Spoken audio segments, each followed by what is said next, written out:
Morgan Freeman sat at the view table on a quiet Wednesday morning that felt tense before the audience even settled in. He wore a plain charcoal suit, no tie, the crisp white shirt open at the collar, the way he always dressed when he was ready to say something nobody wanted to hear, but everybody needed to.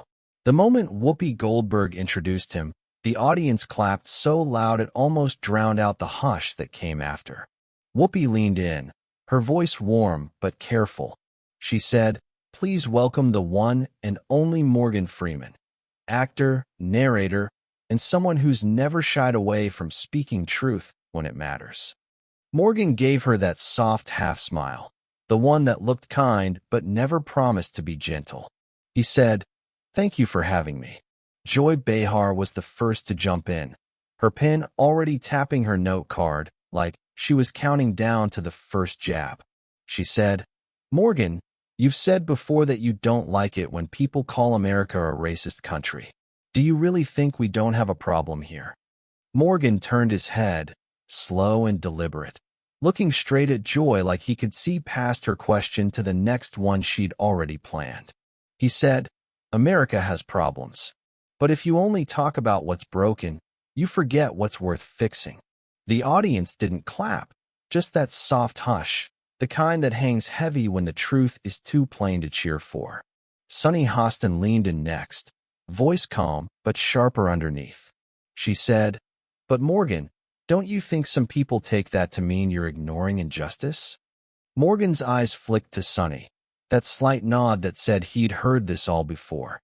He said, "No. I think they hear what they want when they're more interested in outrage than progress." Joy's pen tapped harder now.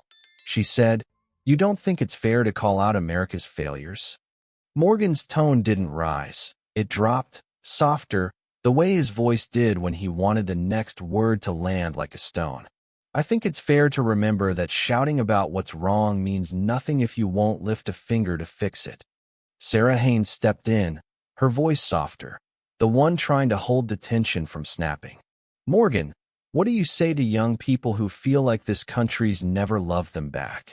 Morgan leaned forward, elbows on the table, hands folded, the posture of a man who'd watched the world change in circles. He said, "I say loving your country doesn't mean pretending it's perfect.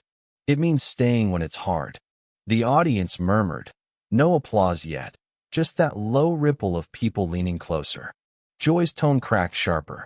She said, "So you're saying people shouldn't protest?"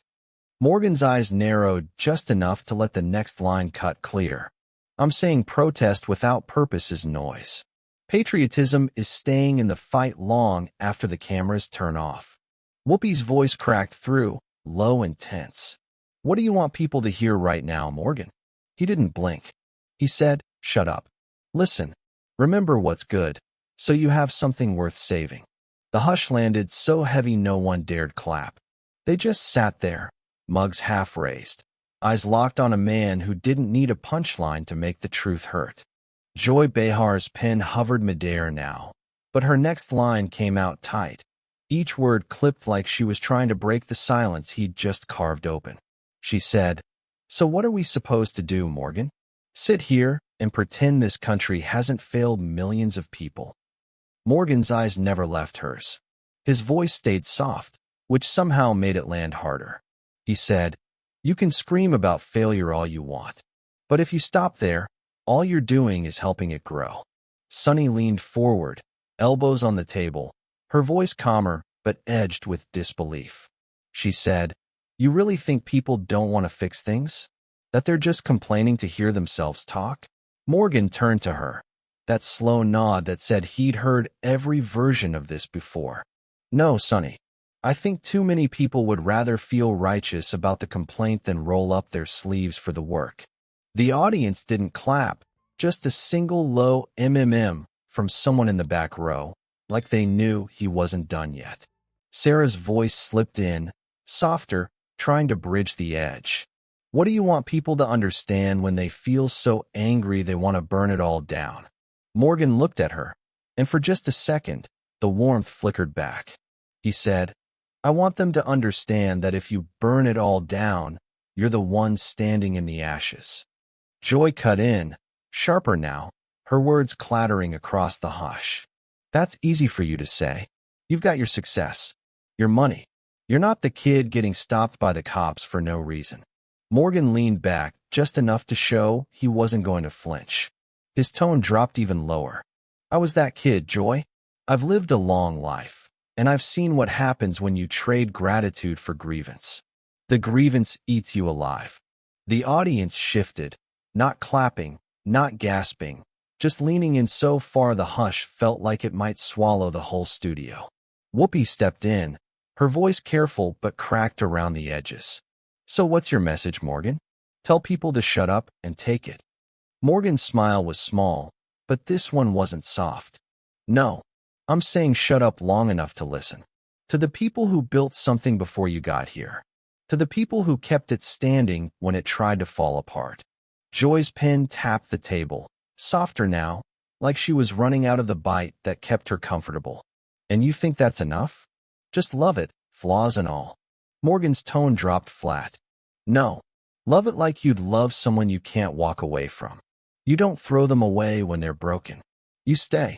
A single clap echoed from the audience. Then silence again, heavier than before.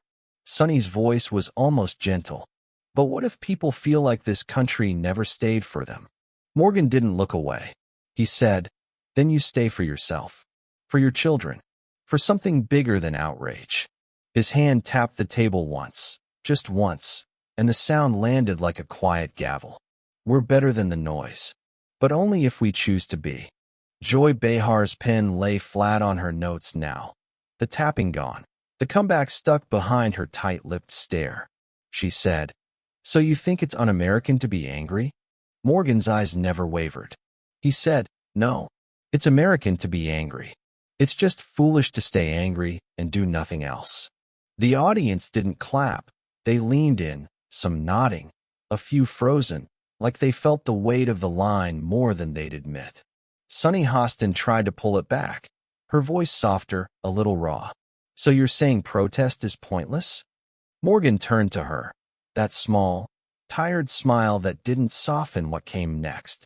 He said, protest is sacred, but only if it leaves the streets and changes the room where the decisions get made. Sarah Haynes's voice cracked through, quiet but steady. And what do you say to people who feel like those rooms never open for them? Morgan's jaw flexed, just once. Kick the door open, or build a new room. But don't stand in the street forever patting yourself on the back for shouting at a locked door. The hush thickened, a low breath from the audience like they were waiting for a sign it was okay to clap, but none came. Joy's laugh came out brittle. You make it sound so simple. Morgan leaned forward, elbows on the table, hands folded like he had all the time in the world. He said, it's not simple. It's just right. Whoopi's tone was gentle, careful, but you could hear the edge. Morgan, you're telling people to love a country that's still hurting them. Morgan's eyes met hers. And for that moment, the warmth came back, but it was heavy, like an old coat he refused to take off. He said, you don't stop loving something because it hurts you. You fix what you can. You stand your ground. And when people tell you to tear it all down, you tell them to shut up and listen. The hush cracked open, no applause sign blinking, no cheap cue to cheer. Just the audience staring at a man who sounded like he'd carried that truth in his bones longer than most of them had been alive. Joy tried to bite back, but her voice fell flat. And if people won't listen? Morgan's final line landed like a door shut soft, but firm enough to stay closed. He said, then you keep talking until they do. But never stop listening to the people who bled for you to have the right to stand here and speak. He leaned back in his chair. No grin, no spin, just that quiet weight that said he'd said everything that needed saying. The studio sat frozen, mugs half raised, heads half nodded, eyes locked on the one chair that somehow felt bigger than the table itself. No viral spin, no pat on the back, no punchline, just a lesson in staying. A reminder that some truths don't trend, they stick.